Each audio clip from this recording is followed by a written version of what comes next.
श्री गोवर्धन नाथ की जय हो।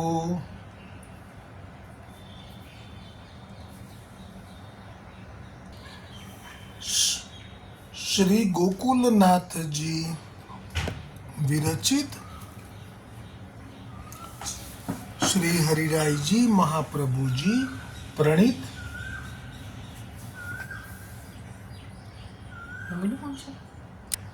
84 वैष्णवन की वार्ता। कल को वार्ता क्रमांक 81 वो जो अधूरो हतो, श्री वल्लभाचार्य जी महाप्रभु जी के सेवक सूरदास जी को तामे भाव प्रकाश में श्री हरिराय जी महाप्रभु जी ने श्री गोकुलनाथ जी की कृपा ते भाव प्रकाश में अकबर बादशाह को पूर्व जन्म को प्रकाश कियो। जो अकबर बादशाह विवेकी हतो सो काहे ते जो ये योग भ्रष्ट ते म्लेच्छ भयो है। सो पहले जन्म में ये बाल मुकुंद ब्रह्मचारी हतो। सो एक दिन ये बिना छाने गाय को दूध पान कियो, तामे एक गाय को रोम पेट में गयो। सो ता अपराध ते यह म्लेच्छ भयो। એટલે ગઈકાલે જે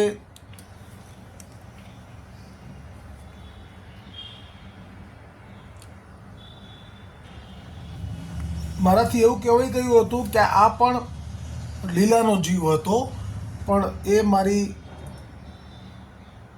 વાતમાં ચૂક થઈ હતી। એ દૈવી છે, એટલે કે સનાતન હિન્દુ ધર્મમાં એનો જન્મ હતો અને યોગ ભ્રષ્ટ એટલે કે ખૂબ એણે સાધના કરેલી છે। આ જે ભૂતલના વૈકુંઠના વિષ્ણુ ભગવાન છે તેમની અક્ષર બ્રહ્મની, અને બ્રહ્મચારી એટલે ખૂબ એણે તપ પણ કરેલું છે, સંસાર પણ ભોગવ્યો નથી। એનું નામ હતું બાલ મુકુંદ। એટલે એ જે ગીતામાં કહ્યું છે કે જે પણ મારી ભક્તિ કરે છે અને પછી કોઈ કારણથી એ ભ્રષ્ટ થાય છે તો પણ એનો નાશ થતો નથી, એની ભક્તિનો પણ નાશ થતો નથી। એટલે જેમ પેલા રાજા હતા જે હાથી થઈને પડ્યા, એ રાજાએ ખૂબ ભક્તિ કરી હતી, પણ અગસ્ત્ય મુનિ શિષ્યો સાથે આવેલા અને તેમનું સ્વાગત નહીં કરેલું અને આંખો બંધ કરી અને ધ્યાન અને તપ કરી રહ્યા છે એવું કરેલું। પણ તે વખતે તે રાજાનું કાર્ય કરવું જોઈતું હતું, એ સમય એનું કર્મ કરવાનો હતો પણ દંભ કરી રહ્યો હતો એવું લાગ્યું અગસ્ત્ય મુનિને। એથી શ્રાપ આપ્યો કે જ્યારે ઉંમર થઈ જાય પછી તું તપ કરવા માટે રાજર્ષિ કહેવાય છે, એવા તો રાજર્ષિ થયેલા છે અને થઈ રહ્યા છે એ સમયે, પણ તું અત્યારે જે આ કર્મ કરવા માટે શક્તિમાન છે, તારી જરૂર છે પ્રજાને, અને તું આવી રીતે બેસી ગયો છે અને એ બી અમારું સ્વાગત પણ નથી કરવું તારે, એટલે તું હાથીની યોનિમાં પડ। તો એ જે હાથી થયો તે વખતે પણ તેને પોતાની ભક્તિ નષ્ટ નથી થઈ, જેમ ગીતાજીમાં ઠાકોરજી યોગેશ્વર પ્રભુએ કહેલું છે તે મુજબ। એટલે તેને ખરે સમયે મગરનો સામનો કરવા આવ્યો ત્યારે એમને ખરા સમયે ભક્તિ યાદ આવી, તેથી તેમનો ઉદ્ધાર થયેલો। એવી રીતે આ બાલ મુકુંદ બ્રહ્મચારીને પણ, બ્રહ્મચારી તો રહ્યો પરંતુ એને પણ કંઈક વાસના રહી ગઈ હોય તો એ વાસના પૂરી કરવી જ પડે, તો જ આગળ એની સિદ્ધિ થઈ શકે। એટલે આ દૈવી જીવ એટલે દૈવી તો કહેવાય છે।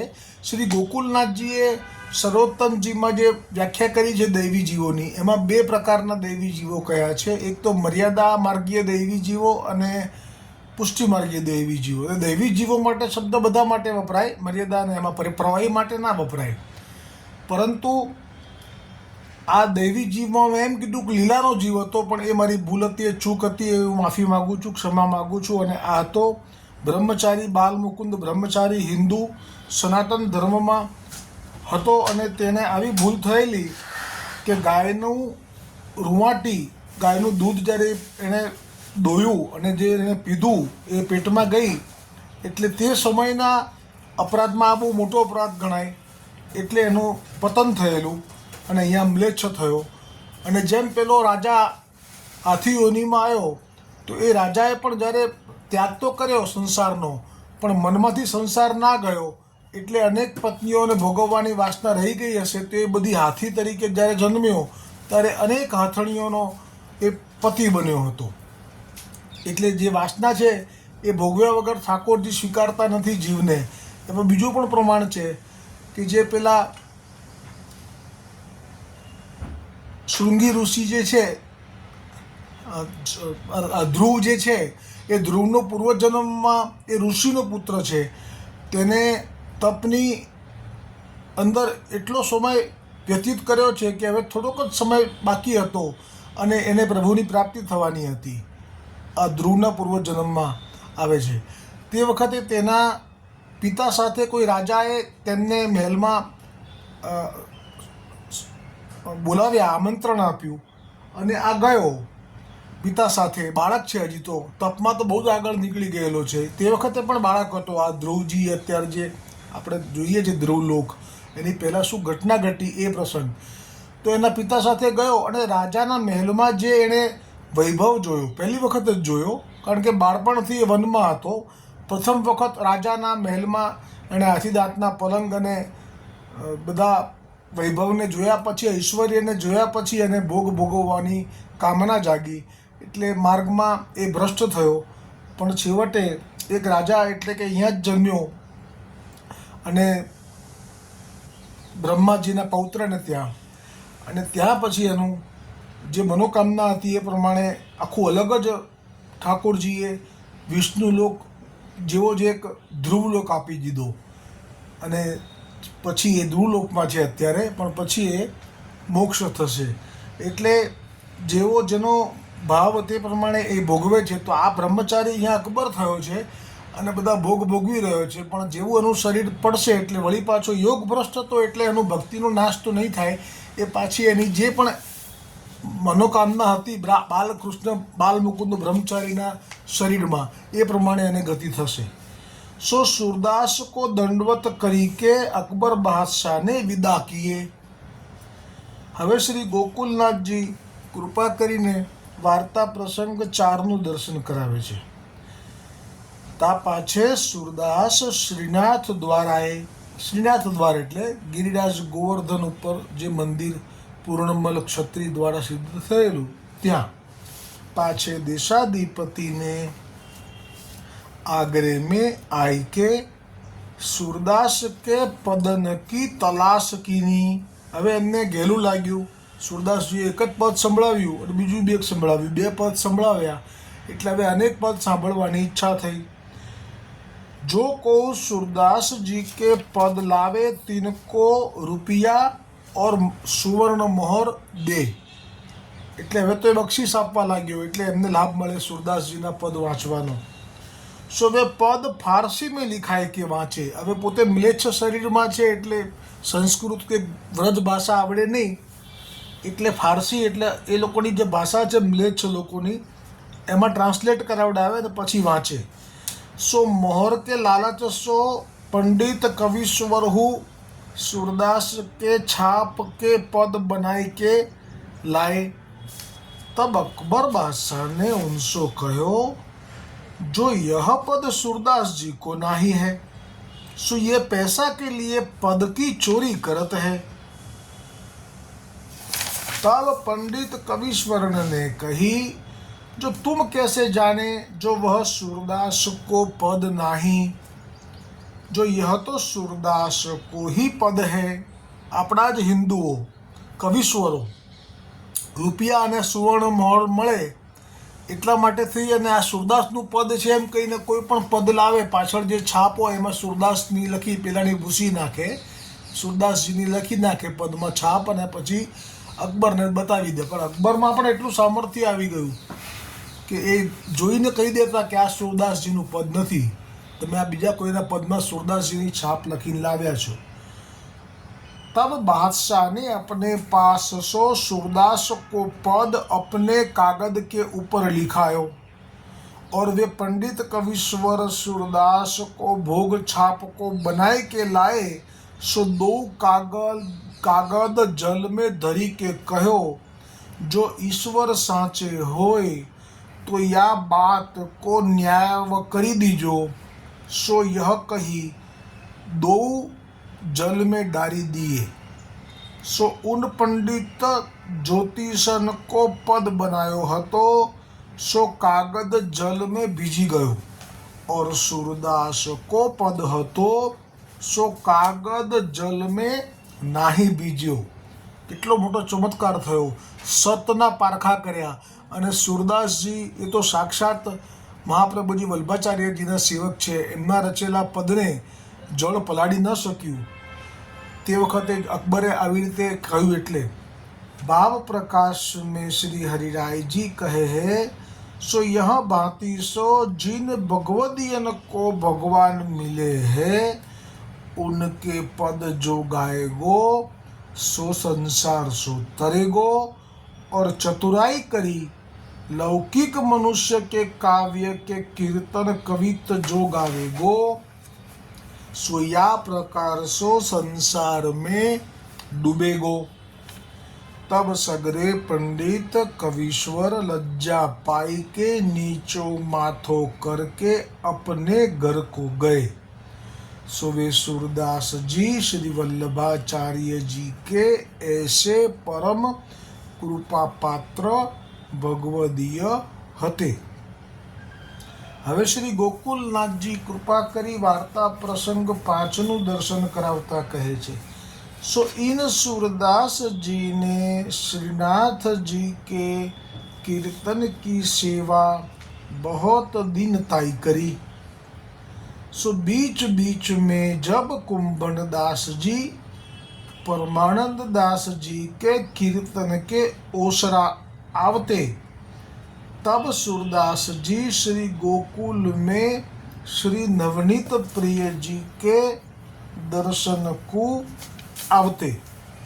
એટલે ત્યાં જે મહાપ્રભુજી વલ્ભાચાર્યજીના 4 સખાઓ છે, મુખ્ય અષ્ટસખામાં જેમનું સ્થાન છે એવા 4, એમને વારાફરતી શ્રીનાથજી શ્રી ગોવર્ધનનાથજીની સન્મુખમાં કીર્તન કરવાની આજ્ઞા હતી। એટલે જ્યારે કુંભનદાસજીનો વગેરેનો વારો આવે પરમાનંદદાસજીનો, તે વખતે આપને એ સેવા ના મળે, કારણ કે હવે એમનો વારો છે આજ્ઞા પ્રમાણે। તો આપ તે વખતે ગોકુલ આવતા અને શ્રી નવનીત પ્રિયજીના દર્શન કરવા માટે આવતા। सो एक दिन सूरदास जी श्री गोकुल आए हते। सो बाल लीला के पद बहुत गाए। सो सुनी के श्री गुसाई जी आप बहुत प्रसन्न भये। तब श्री गुसाई जी आप एक पलना को कीर्तन करी के संस्कृत में सूरदास को सिखायो। सुता समय श्री नवनीत प्रिया जी पालने में बिराजे। तब सूरदास जी ने गुसाई जी कृत यह पलना गायो। ते पद संस्कृत में छे।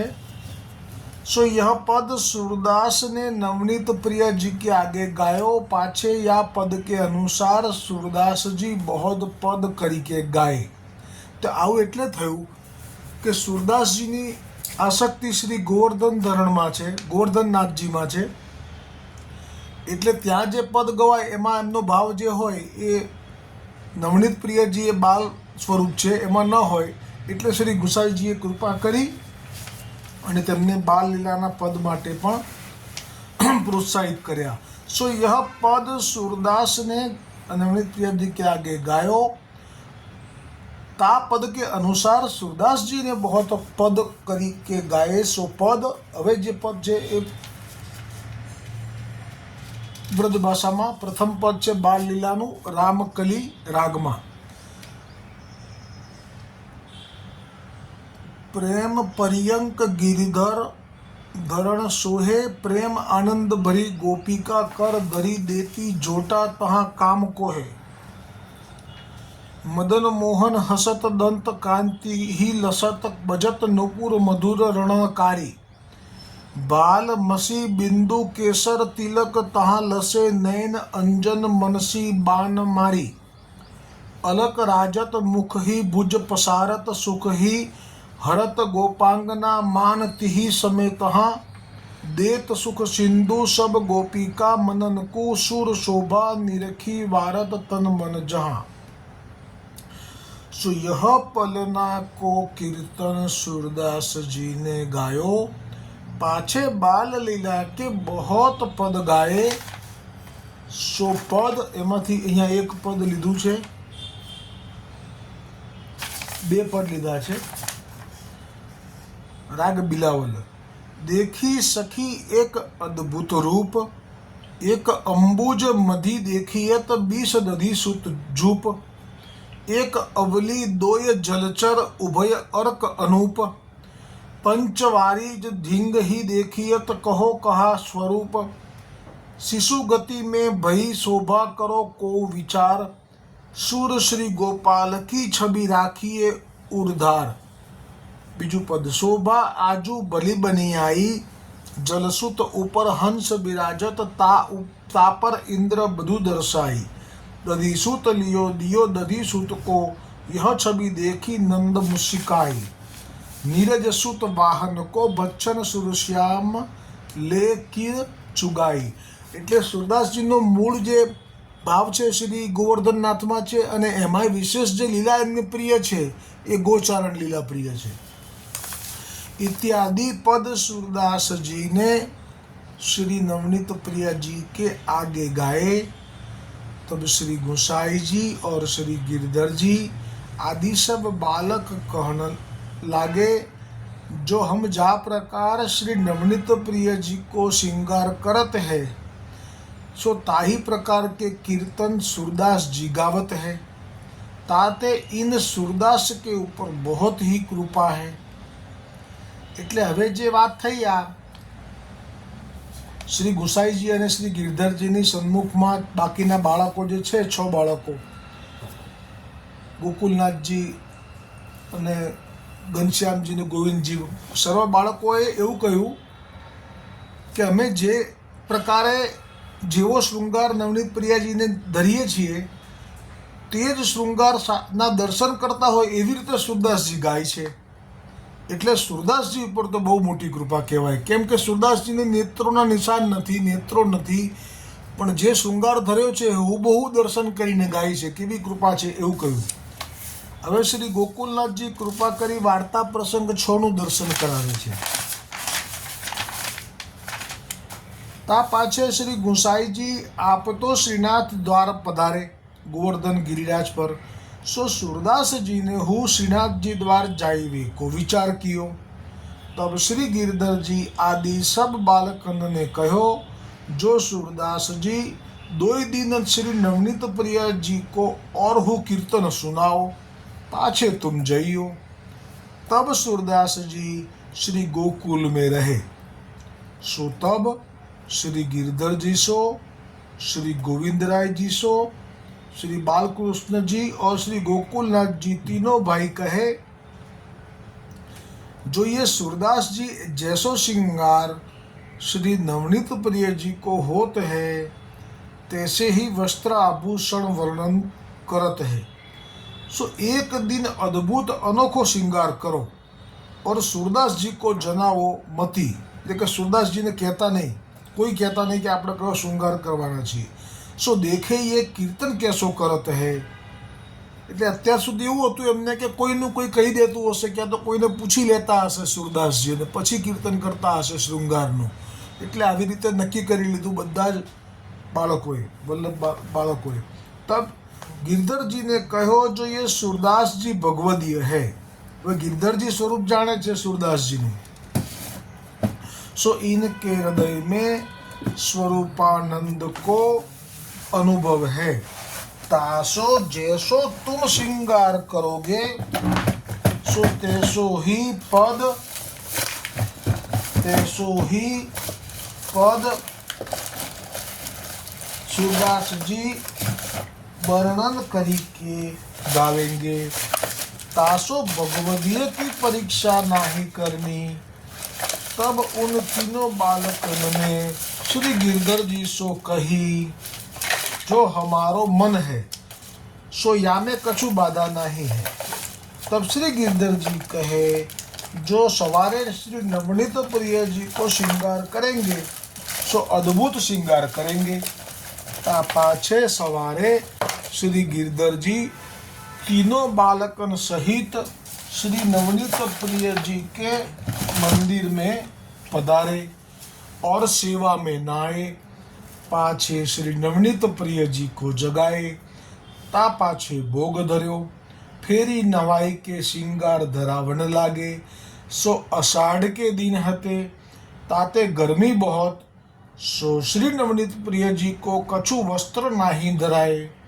सो मोतीन की 2 लर मस्तक पर, मोती के बाजू पहुंची, कटी किंकनी नुपुर, हार सब मोतीन के, तिलक नकवेसर कर्णफूल और कछु नाही। આટલું ધર્યું એમ કહેવા લાગે છે શ્રી ગોકુલનાથજી આ પ્રસંગમાં કે તેમને કોઈ વસ્ત્ર નથી ધરાવડાવ્યું, ફક્ત મોતીની 2 લર મસ્તક પર છે, મોતીની 2 પહોંચી એટલે બાજુબંધ જેવું છે, 2 પહોંચી છે, કટી કિંકની નુપુર છે, હાર બધા મોતીના અને તિલક કર્યું છે, નકવેસર ધર્યું છે, કર્ણફૂલ ધર્યું છે, તે સિવાય કોઈ વસ્ત્ર નથી ધર્યું। सो सूरदास जी जगमोहन में बैठे हते, सो इनके हृदय में अनुभव भयो।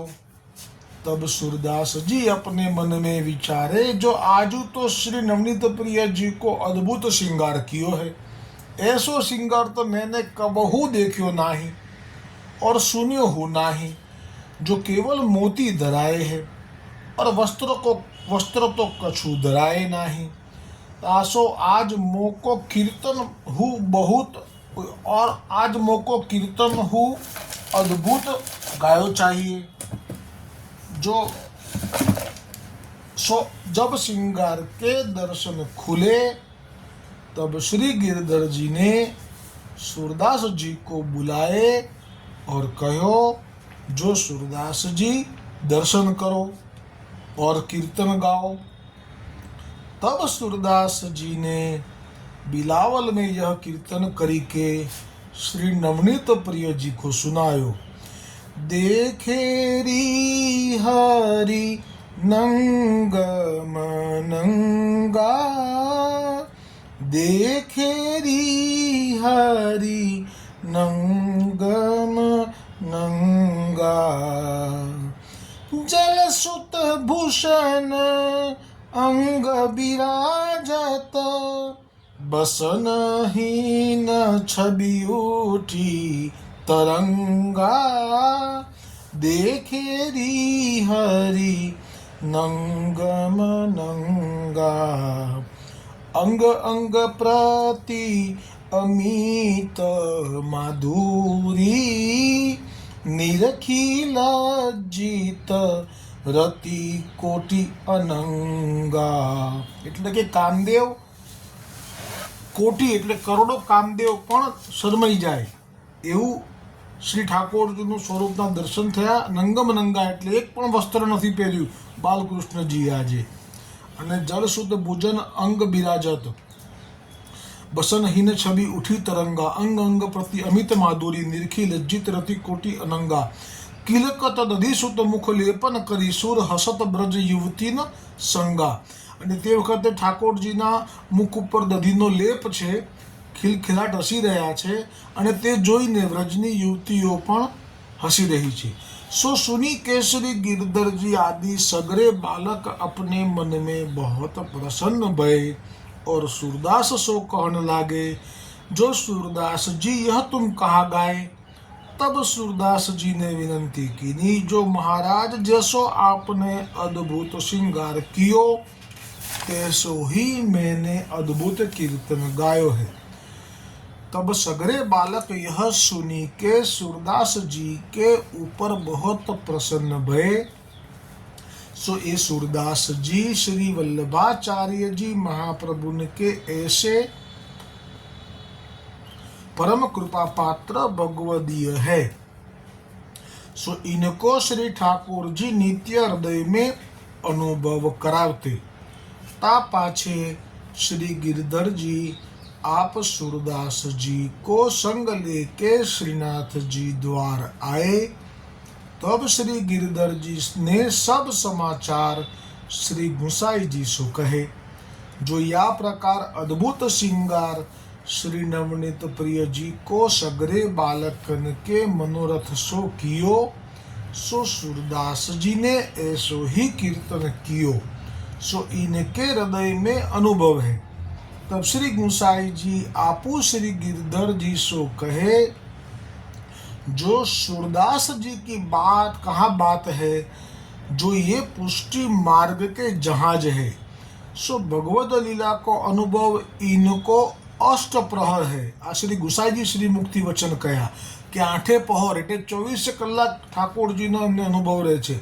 सो ये सूरदास जी श्री वल्लभाचार्य जी के ऐसे कृपा पात्र भगवदीय हते। हवे आवती काले वार्ता प्रसंग 7 आवशे, जेमा एमने एमनो सेवक जल लेवा जशे, आ कंईक लेवा जशे अने बहार भूली जशे अने पछी एमने भोजन लेता लेता आंतरस आवशे, एकदम खांसी अने तेमनो प्राण कंठे आवशे, त्यारे श्रीनाथजी कृपा करशे। ते प्रसंग आवतीकाले सुंदर प्रसंगो हवे आवशे बधा ज सूरदासजीना। श्री गोवर्धन नाथ की जय हो।